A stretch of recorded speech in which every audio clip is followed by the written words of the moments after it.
Photo of the MV Sewol sinking. Napkin, clouded jade, and blue mold up from under. Thin smile saying nothing stays white. Pony boys gold, reasonable in hindsight. Easy to say it's the same doom, but here 250 didn't get a couplet, let alone a catchphrase.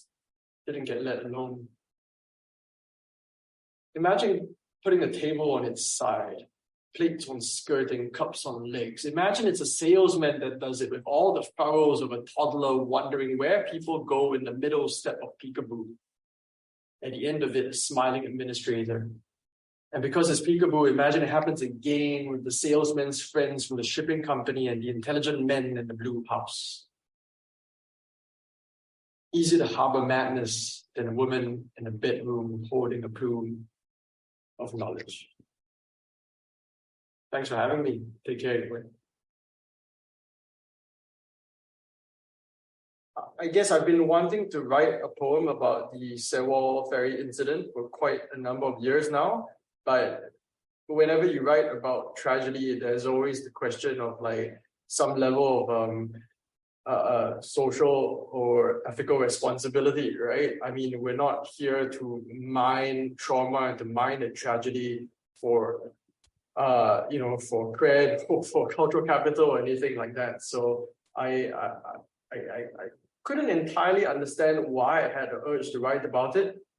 I'm not Korean, but my wife is, and I guess if anything, it wasn't really writing a poem to do justice to the victims or to do justice to any one person, because I guess you can't. But I guess what I could write about with some distance is the frustration and anger and helplessness you feel, especially on her part, as she wasn't someone connected at all to Sewol or the incident or the place or anything like that.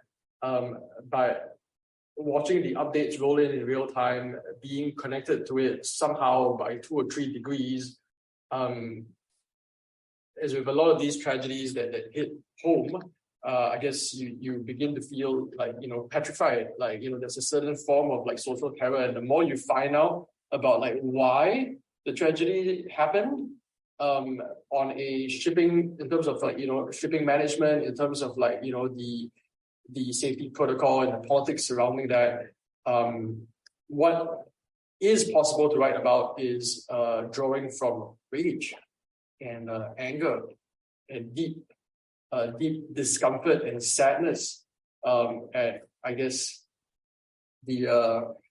what the poem became about from my point of view, which, as with a lot of my work, is dualities. The duality of a person at a time who is a woman, sitting in the blue house.